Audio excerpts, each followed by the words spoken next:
ಜೈ ವಾಸವಿ. ಎಲ್ಲರಿಗೂ ನಮಸ್ಕಾರ. ಶ್ರೀ ಗುರುಭ್ಯೋ ನಮಃ. ಹರಿ ಓಂ. ಓಂ ನಮಃ ಶಿವಾಯ. ಕಾರ್ತೀಕ ಪುರಾಣ 16ನೇ ಅಧ್ಯಾಯ. ಶ್ರೀಮನ್ನಾರಾಯಣನು ಜಲಂಧರನ ಲೋಕವನ್ನು ತಲುಪಿದಾಕ್ಷಣ ರಾಕ್ಷಸನ ಪತ್ನಿ ಬೃಂದೆಗೆ ದುಸ್ವಪ್ನಗಳು ಬೀಳಲಾರಂಭವಾಯಿತು.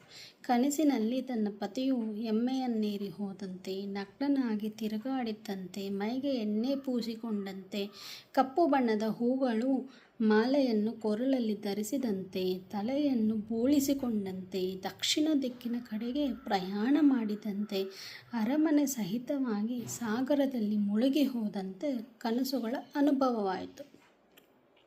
ಆಗ ಬೃಂದೆಯು ಕನಸಿನಿಂದ ಎದ್ದು ದೇವರನ್ನು ಸ್ಮರಿಸಿದರು. ಆಕೆಯ ಮನಸ್ಸು ಏನೋ ಅನಿಷ್ಟವು ಒದಗಲಿದೆ ಎಂಬುದನ್ನು ಊಹಿಸಿದಳು. ಅವಳ ಮನಃಶಾಂತಿಯೇ ಕಳಕಿ ಹೋಯಿತು. ಹೀಗಿರುವಾಗ ಒಮ್ಮೆ ಆಕೆಯು ಬೇಸರವನ್ನು ಪರಿಹರಿಸಿಕೊಳ್ಳಲು ವನವಿಹಾರಕ್ಕೆ ಹೊರಟಳು.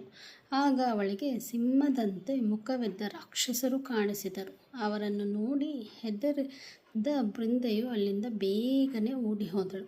ಅಲ್ಲಿ ಆಕೆಗೆ ಋಷ್ಯಾಶ್ರಮವೊಂದು ಕಾಣಿಸಿತು.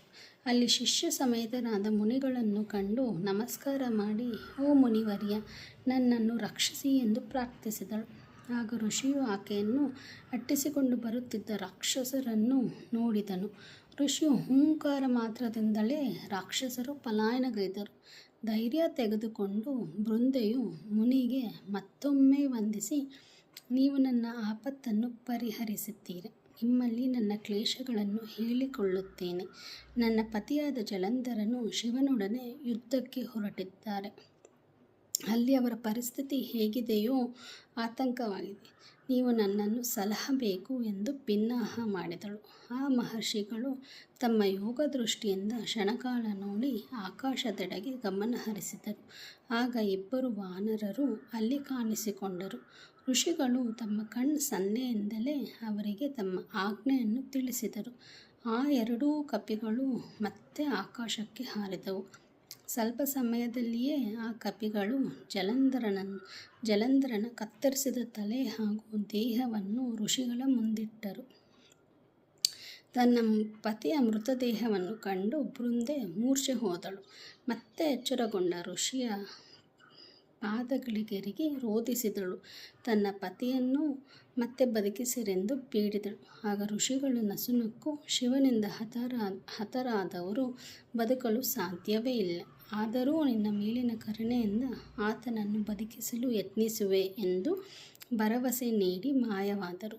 ಹೀಗೆ ಋಷಿಯು ಮಾಯವಾದನೊಡನೆಯೇ ಜಲಂಧರನು ಪದೇ ಪದೇ ಆಕೆಯನ್ನು ಆಲಿಂಗಿಸಿಕೊಂಡು ಆನಂದಾಶ್ರುಗಳನ್ನು ಸುರಿಸಿದನು. ಬೃಂದೆಯು ಪುನಶ್ಚೇತನಗೊಂಡು ತನ್ನ ಪತಿಯನ್ನು ಕಂಡು ರೋಮಾಂಚಿತಳಾದಳು. ಅವರಿಬ್ಬರೂ ಆ ಸುಂದರವಾದ ವನದಲ್ಲಿ ಸುರತ್ಮುಗ್ನರಾದರು.